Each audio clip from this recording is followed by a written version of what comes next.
Hey everyone, Shalonda Gordon here, also known as the Online Marketing Angel, and I want to talk to you a little bit about your faith. What is your faith based on? Is your faith based on your best thinking?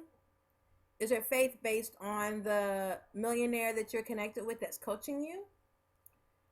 Is your faith based on your parents? Is your faith based on your pastors, your elders, your deacons? Is your faith based on your grandparents, individuals around you who love you and care about you? What is your faith based on? Is your faith based on Jesus Christ? Is your faith based on God? What is your faith based on? Is your faith based on the God in you? What is your faith based on? Now you're probably like, Shalonda, where is this coming from? What are you talking about?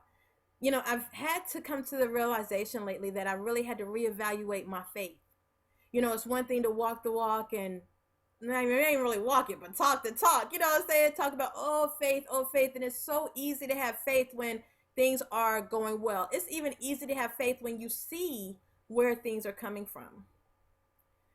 It's when you put yourself in that situation where you really have to. It's either do or die type faith. You either got it or you don't, and if you don't, it's gonna be real uncomfortable because ultimately it's gonna come to light. And I'm in one of those seasons where I had to deal with that. I had to really look at my faith. Now, I had pretty high faith, yet obviously I was being asked to take it up to an even higher level. And when I was asked to take it to a higher level, that higher level was a level I was speaking of, but it wasn't a level that I was living. Okay? I was speaking of it, but I wasn't living it. And once I was required to actually live that level of faith, I went through some weeks where it was very uncomfortable.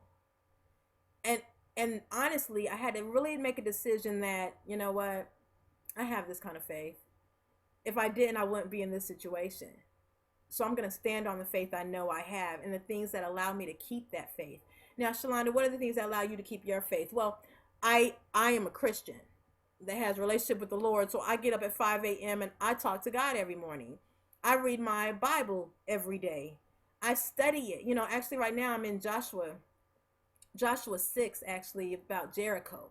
And it's very interesting. I've only gotten to like the 11th verse, but I'm digging into like verse 2 right now and just really going deeper and deeper into one scripture, not necessarily the whole book, like just reading through the Bible, but digging deep in to scripture to see exactly what God is saying to me because he speaks to me through his word.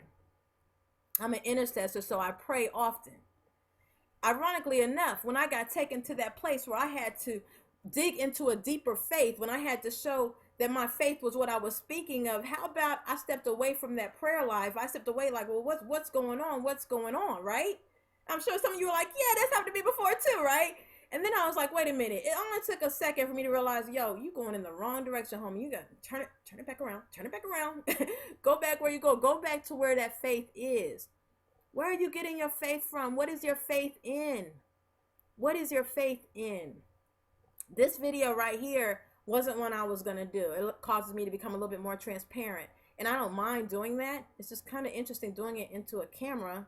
You know what I'm saying? So I'm asking you though, whoever's watching this, I'm looking dead at you and asking you, what is your faith in? Do you catch yourself in a season where you're required to have more faith? And if so, that means that you're definitely qualified and you know exactly where it comes from. It's just a matter in believing in yourself and making the decision that you're going to go ahead and go to that next level. Obviously, the level you were on is done. You've accomplished everything you are to accomplish there. Don't stay there.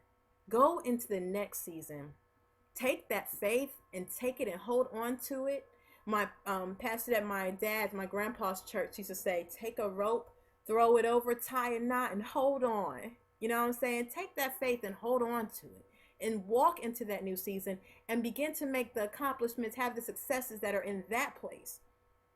Everything is for a reason. Nothing is coincidence. The fact that you're even watching this video is not coincidence. Go ahead and walk into that faith. I've made a decision to walk into my faith.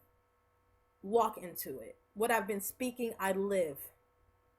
My faith, again, I've told y'all, is in God himself. He has never let me down.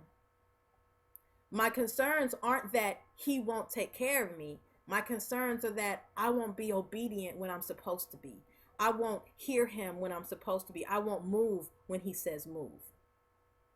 My prayer is against rebellion. My prayer is against disobedience. And it's funny, as moms, some of us are moms, we can see what's going on with us through our kids. When you're being disobedient, do you ever catch your children kind of implementing what you're doing, like implementing what you're doing, like being disobedient too? I'd be like, hold up, get it together, get it together. And I hear God, this is clear as day, like, you're not getting it together. I'd be like, oh, Lord. You know what I'm saying? So, make a decision. What is your faith in? Come back to it. If you're having an issue right now concerning that faith thing, that's because it's time for a new level. And you're obviously, someone doesn't want you to get there, or something doesn't want you to get there. Press past that, get there. Have an amazing day and keep smiling.